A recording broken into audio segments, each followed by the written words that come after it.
We're going to do a little tutorial on moving away from Pro Tools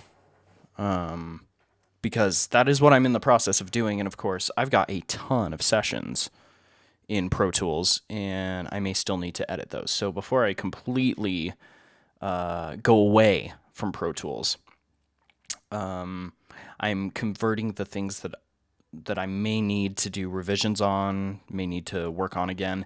I'm converting them so I can load them into my other DAWs, which right now is a toss up. I'm not sure which one I'm going to end up sticking with, but it's between Studio One version 3, version 3.2, the latest, or Apple Logic. And so I haven't quite decided which one, but this process works for either of them.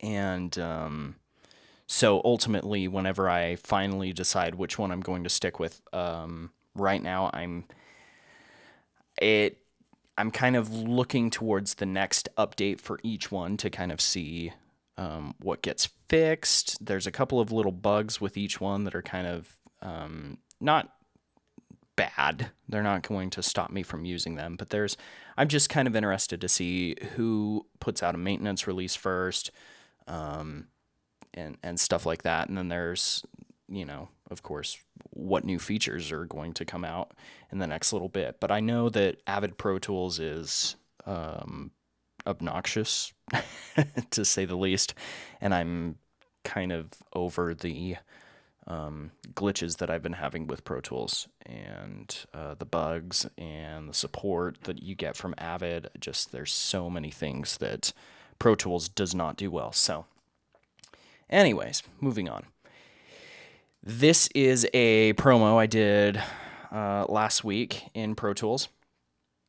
And one of the things that you will notice is it's got, automation, it's got clip gain and stuff. And so one thing that I don't want to do is I don't want to render out the entire track, because when I render out the entire track, I'm going to get all the processing here.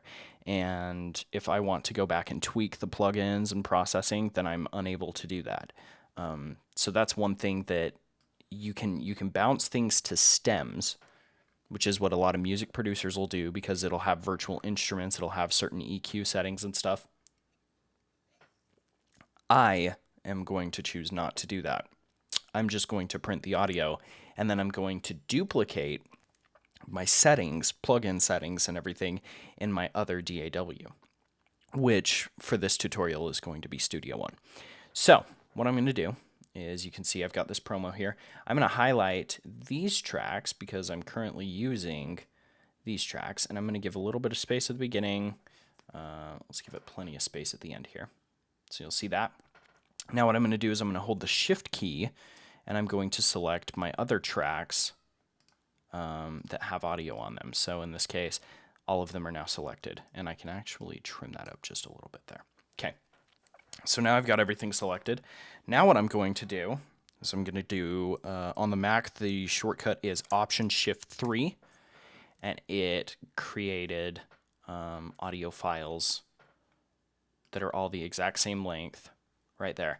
So now you can see, and it's also got the track name. So this is VO Flat 2, VO High Pass Filter, H Delay, Crunch, Stereo Delay, Thin EQ, the effects tracks, and the bed tracks, which I called them bed, and I've never gone through and fixed that, because technically they're music tracks. They're not just beds, they're anything with musical components. So now I've got all of these selected. Now I'm going to go Command Shift K, and this comes up. Now I've got certain stereo files here, so I want to make sure I export these as interleaved files. And then I'm going to choose a directory. Let me go in and sit here on the desktop. And then we'll choose a new folder here. And the new folder will be exports. All right. So now we can click open on that and hit export. And that just exported all of these audio files as individual files. So there will be a total of 1, 2, 3, 4, 5, 6, 7, 8, 9, 10, 11, 12, 13 tracks that have been hiccups that have been exported. So there you go. Now what we do is we come into Studio One, and I've already got my template already set up to match Pro Tools. So there's 2 flat VO tracks, a high pass filter, H delay, crunch, stereo delay, thin filter, bunch of effects tracks, and a bunch of music tracks, which is MX. So now what I do is I go to here and select these and then go like this. Boom. Now, obviously, these are out of order. So what we're going to do is we're going to put them in order. So this is bed 1. So we'll go ahead and put this on music 1. Music 2, we can do that. And let me turn on snapping because I want it to snap to events. There we go. There we go. All right, so there's that. And then bed 3. And then we'll go FX 1, 2, 3, and 4 here. Oops. 1, 2, 3, and 4. Gosh.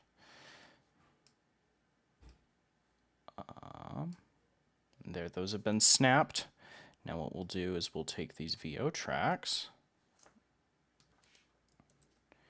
and put them up here in the VO section. Hang on, I'm doing this all wrong. Sorry, guys. Okay.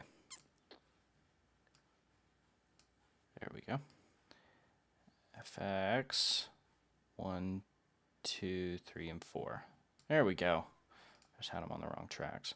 All right, so now we'll take the crunch and throw that here on the crunch channel. We'll take flat 2 and throw this on the flat 2 channel. H delay, we'll throw on the H delay channel. High pass filter, we'll throw on a high pass filter channel. Stereo delay, and then thin EQ. There you go. Now they're all lined up. Now, if I've done this right, and I've got all of my settings the same way, you'll listen to it and it will sound the exact same. And then I can go through and I'll obviously, trim up the silences, and just kind of go through and like redo that. I can rename things as well if that makes it easier. I won't do that all in this video because you know how to trim up your audio. But you can see that's what I'll end up doing is I'll just end up going through here and doing stuff like that. So anyways, so if we listen to it now. It's Chris Young Week on K92.3. Hi, this is Chris Young. He's got the #1 song in the country. And he's coming back to Orlando. K92.3 presents Chris Young. November 10th, CFE Arena. Win tickets to see me live. All day. Listen between 7 a.m. and 7 p.m. Hear a Chris Young song. Win tickets. It's that easy. K92.3, Orlando's #1 for new country.